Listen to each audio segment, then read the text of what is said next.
Well, R. Kelly, he's already been convicted of a whole bunch of charges. And now we're getting up to the point of the sentencing. And the prosecutors are recommending 25 years. Do you expect that to happen? Probably. This is a New York case. He's already been convicted. His sentencing is coming up. Regardless of what happens in this case, he's going to have another case in a Chicago federal court. Okay? And he's going to be facing football numbers again in Chicago. R. Kelly is just FFL. If you guys know what that acronym stands for, anybody who's an R. Kelly fan looking for the day that R. Kelly will get out and belt out I Believe I Can Fly or whatever the hell else you're waiting for, forget about it. The reunion concert is canceled. I can't imagine this guy ever tasting free air, in my lifetime again. I don't see it. He's going to get sentenced at the end of June. I think his own lawyers are asking for like 17 years. So the government's like asking for 25. His own lawyers are asking for 17. He's going to get a whole bunch of years. And then after that, he's going to face a whole new trial on sex trafficking and other sex crimes in a Chicago federal court. So R. Kelly provided the soundtrack to a lot of my childhood. He's done. I mean, what's interesting about this case is that it seemed like everything got triggered from the TV special, Surviving R. Kelly. It seemed like he was living his best life and doing whatever he was doing. And then once that series came out, suddenly all the charges started to pile up. Oh, yeah. I don't think it was a coincidence. You can't say that one has nothing to do with the other. No, I mean, listen, when you talk about a prosecutor, you're talking about an individual who has the ability to literally wake up and pursue any criminal within his jurisdiction, right? If you are the Attorney General in the state of New York, if you're the United States Attorney for the Eastern District of New York, you can, if you're the Attorney General in New York, you look at the whole state and all the state crimes. If you're the Attorney General, if you're the USAO for the Eastern District, you can look at Brooklyn, Queens, Long Island, all the federal crimes. And you can wake up and you can charge anyone who you think has a crime. And so if you sit there and you have this national,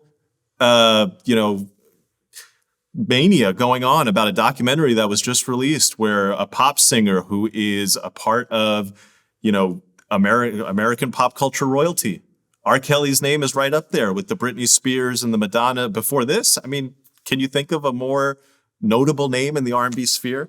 Well, no. I mean, he's at the top of the charts in terms of, Boosie's big on R. Kelly. He's like the greatest artist of our generation, and nobody could beat him in the verses. And, I think he has a point in that regard. But I think a lot of times when you see, like, for example, you saw it happen in the OJ case to a certain degree. You get off on this huge case, and there's a little bit of payback, once you get caught up again. Because remember, R. Kelly beat his original case, and there was a damn videotape. There was a videotape of him with an underage girl, and that girl got on the stand and said it wasn't me.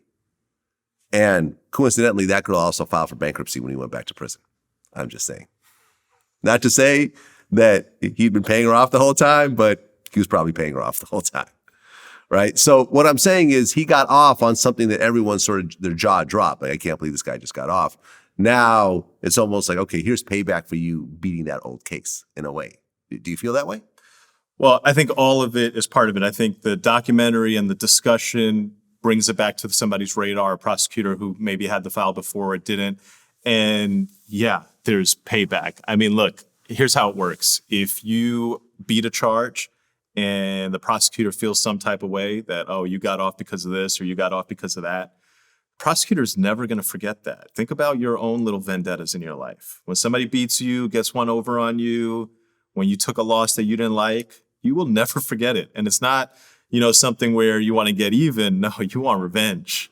You want to get back twice as much as they got you. So it's probably part of it. I mean, it happened in the Bill Cosby case. Yeah. Think about that. The fact that he was given a deal originally, and then years later, the new DA came in and said, no, we're going to break this old deal that you got. And the judge approved it because he hated the old DA. They had like a real personal vendetta against each other. And Bill Cosby gets convicted only for the Pennsylvania Supreme Court to say, no, this is all bullshit. He should have never been dragged back into court. Originally, he had a deal. Yeah. You see what I'm saying? But it's all personal, like someone's pissed off at someone else. This even had nothing to do with Bill Cosby. He had, it was like a DA judge beef. So yeah, man. Well, we'll see what happens. But yeah, I think R. Kelly, yeah, 25 years plus all the other cases, R. Kelly's probably not going to see daylight again. Hey, man, look, if you want to be a real winner, if you want to really fire on all cylinders, if you want to really win the game, you got to look at the people and how the real winners act, you know? And it's just in every interaction, every single thing, they are doing it with a purpose. They're doing it with a design. They don't cross the wrong people. They don't make a flippant comment just to make themselves feel better in the moment. They're calculating and they think about the big picture. And a guy like R. Kelly is clearly not that. You know, he's not really calculating like that. He's just kind of all over the place everywhere. And so you have all this fame and you have all this power, and then you also have 20, 30, 40 years behind bars. Yeah. I mean, no one's going to be winning the prison talent show, you know, for the foreseeable future. R. Kelly's going to have that one, you know, for the rest of his life.